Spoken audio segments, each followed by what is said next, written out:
11 de la mañana con 19 minutos en todo el país. Hablábamos más temprano que es el Día Mundial contra la Trata de Personas, algo que es un delito y que además es una violación de los derechos humanos, que lamentablemente se da mucho desde hace tiempo en Uruguay y en todas partes del mundo, ¿verdad? O sea, no es que ocurra en tales o cuales lugares o en determinadas condiciones. Mientras haya mujeres jóvenes, adolescentes, de repente vulnerables, y haya estas redes delictivas organizadas, vamos a tener lamentablemente este gran problema. Pero por suerte hay gente del otro lado, más allá de la policía y de los investigadores y de la justicia, que trabaja y mucho en este tema, como es por ejemplo la Asociación Civil El Paso, que es una ONG comprometida con la defensa de los derechos humanos de niños, niñas y adolescentes, además de mujeres víctimas de violencia doméstica, de abuso sexual, discriminación y exclusión social. Estamos comunicados con Natalia Guidobono, ella es socióloga y la recibimos con mucho gusto. Buen día, bienvenida. Buen día, ¿qué tal? Muy bien, muchas gracias.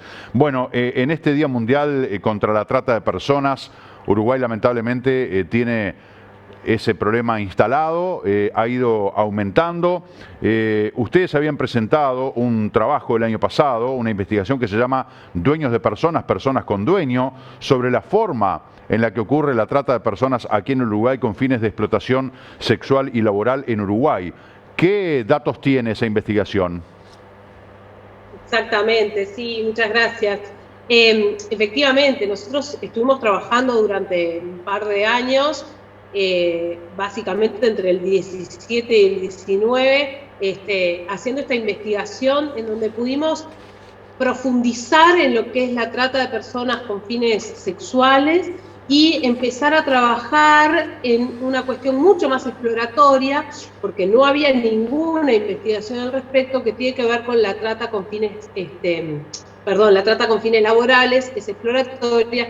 En el caso de la trata con fines sexuales es profundizando algo que ya se sabía, pero que también empezó a cambiar en los últimos años de tono. Vamos a explicar un poquito qué es la trata, ¿no? La trata de personas sí.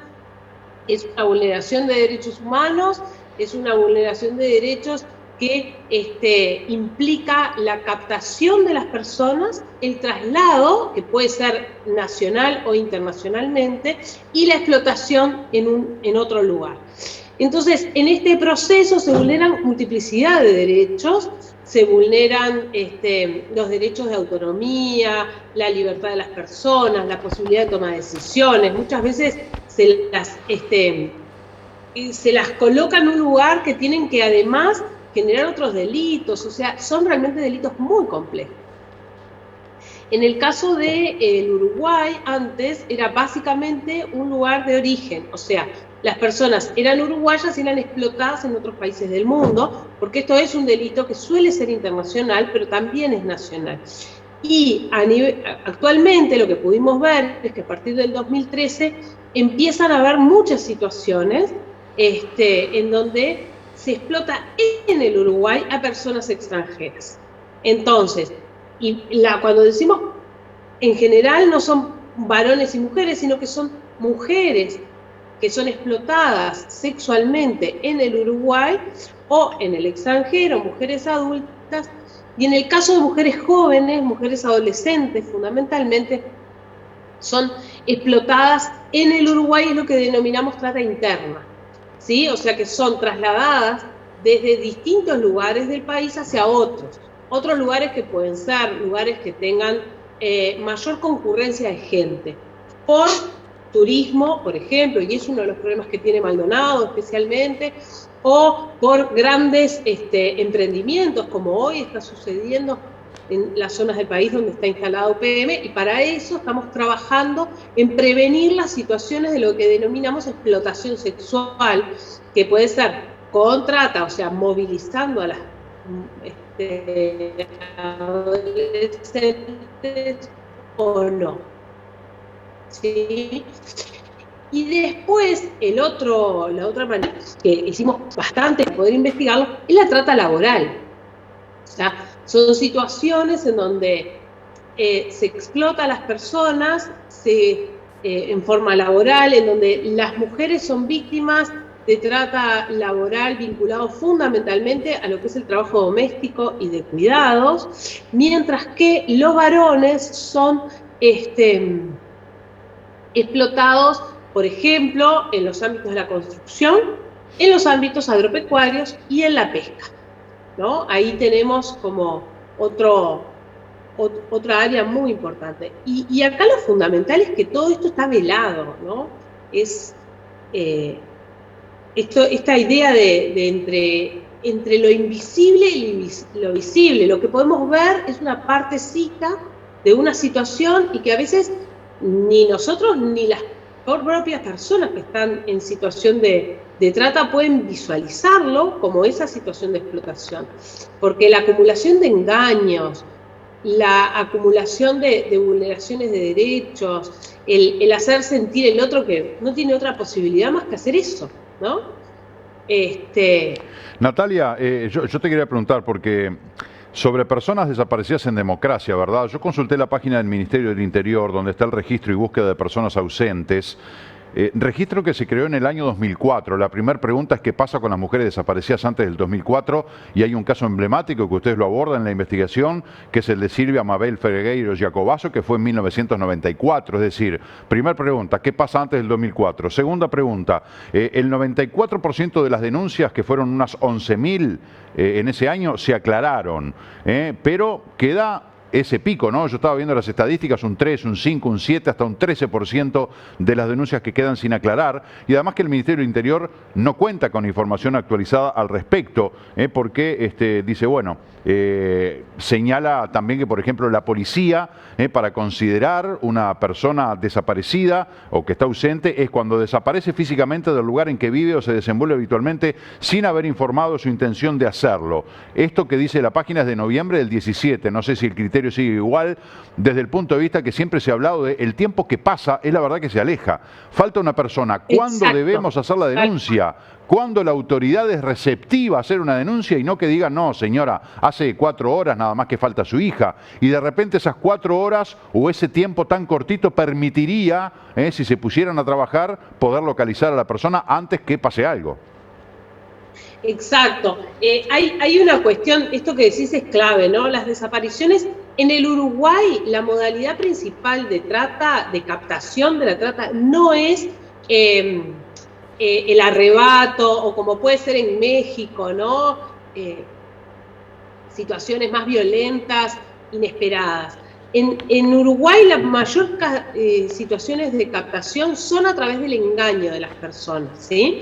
O sea, les dicen que van a trabajar en una cosa y es otra, no les dicen las condiciones efectivas. Pero es cierto lo que tú decís, que una mirada clave tenemos que empezar a ponerlas en las desapariciones. En las mujeres, primero, quienes desaparecen suelen ser mujeres. Muchas veces desaparecen adolescentes, o sea, gurisas jóvenes, menores de 18 años, que desaparecen 2 o 3 días y vuelven. Eso no lo consideramos. Y nosotros ahí hacemos hincapié en esta idea de que las y los adolescentes, en la medida en que empiezan a desaparecer, esto desapariciones intermitentes le llamamos, ¿no? Son momentos en que se van y vuelven, desaparecen el fin de semana, se van una semana, no se sabe bien a dónde fueron, qué hicieron, qué les pasó, vuelven con más dinero del que se fueron. Bueno, ahí son todos indicadores que tenemos que empezar a colocar la mirada. Y después están las situaciones como la de Silvia o otras, Mónica Cuello, que también son situaciones de desapariciones que quedaron sin resolver.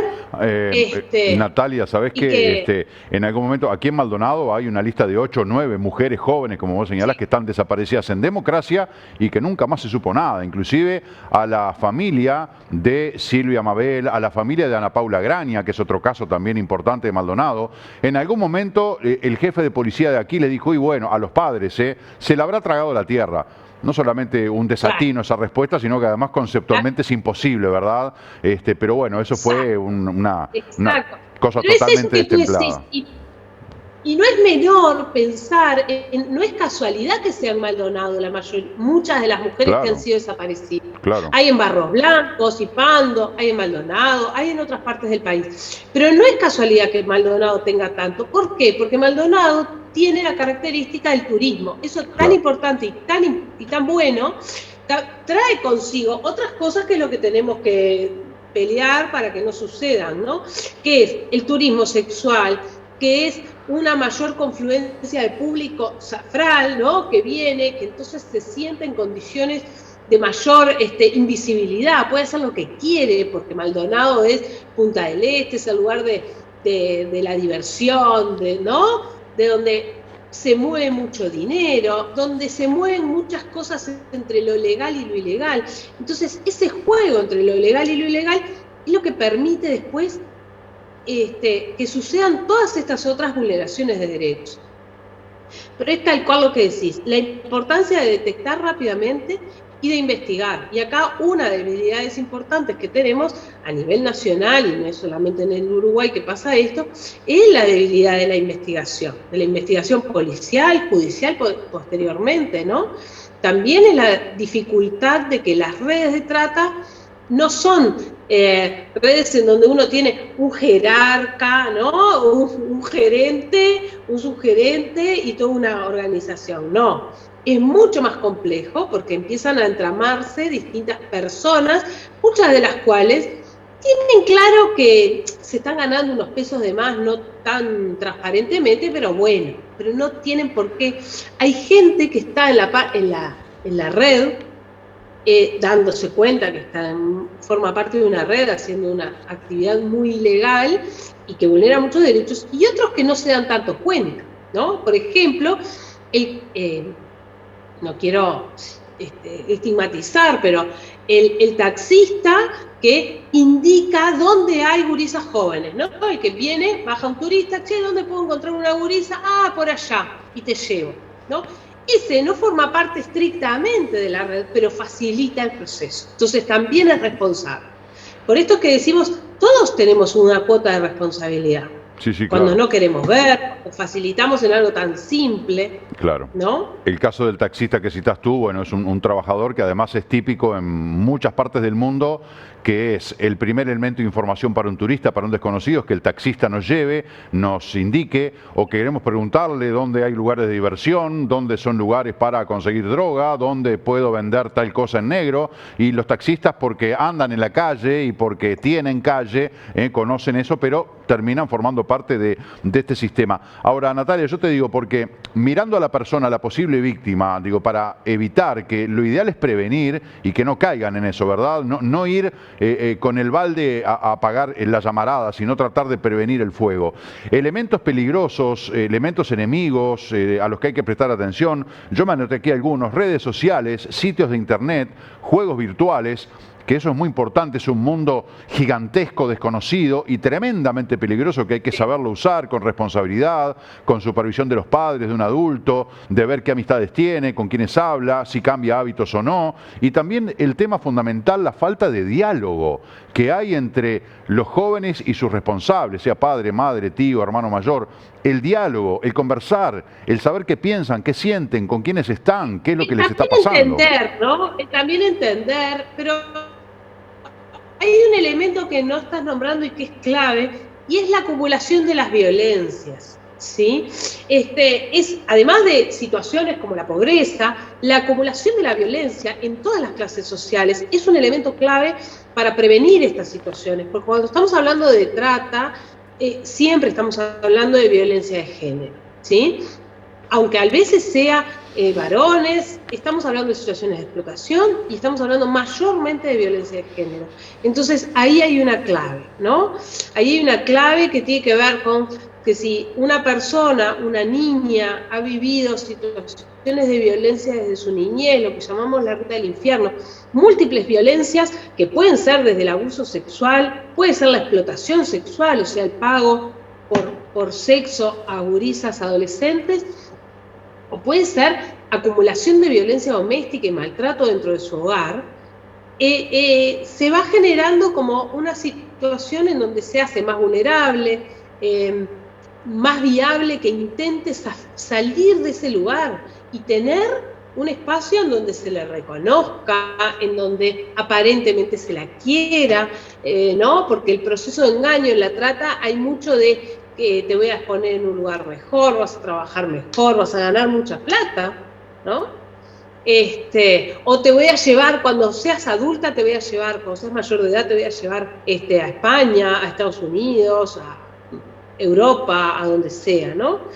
O Buenos Aires, que también han habido situaciones de explotación de adolescentes que dentro de la adolescencia entraron en el sistema y luego fueron explotadas en la Argentina por uruguayos argentinos, ¿no? Una red vinculada al modelaje, a la actuación, ¿no? Tampoco estamos hablando siempre de situaciones porque a veces se confunde con las situaciones de prostitución y no siempre es así, es bien diferente y la clave es la falta de autonomía, ¿verdad? Es un terreno muy escabroso, muy espinoso, el de la trata de personas con fines de explotación laboral o fines de explotación sexual. Hemos visto como medio de comunicación, y ustedes me imagino que a través de la ONG y tú como socióloga también muchas veces, casos en los que son los propios padres que prostituyen a sus hijas, que de repente hacen una diferencia económica vendiendo el cuerpo de sus hijas, cosa que para mí no resiste ningún punto de análisis, ni de justificación, ni de explicación socioeconómico, política, la que le quieras dar educativa, cultural, no. O quizás por ahí sí, es un problema de educación, pero es muy difícil tomar esto como una cuestión fácil de prevenir cuando se da de repente, como otros delitos, en el seno de la intimidad de la familia, ¿no?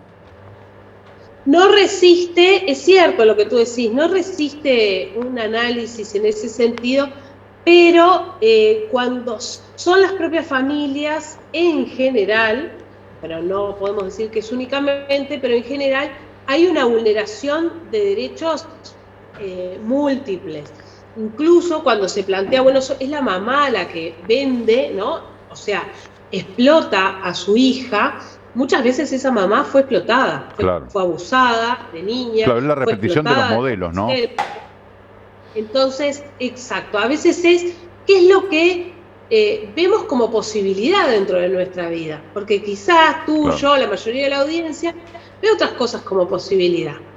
Pero cuando vos no ves otra posibilidad o encontrás que tu cuerpo es lo que te permite acceder a lo que no podés tener, que puede ser la comida, puede ser un viaje, puede ser el celular, puede ser vestirte mejor, llegar a una fiesta.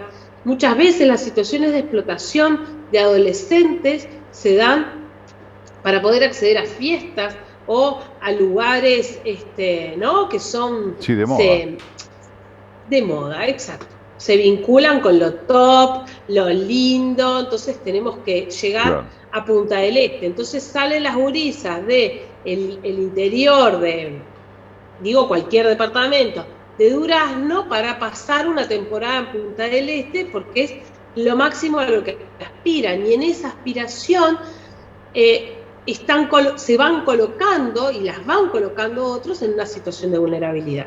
Entonces, ¿cómo prevenir esto? Hablando, escuchándolos, dándoles el lugar que les corresponde, no generándoles situaciones de violencia en toda su vida, ¿no? Claro. Natalia, tenemos que cerrar la entrevista.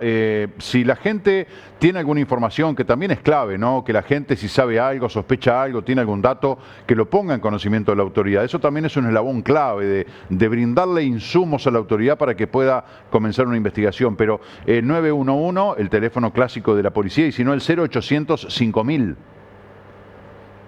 Sí, o 72. Ahí se nos congeló justito. El de trata de personas.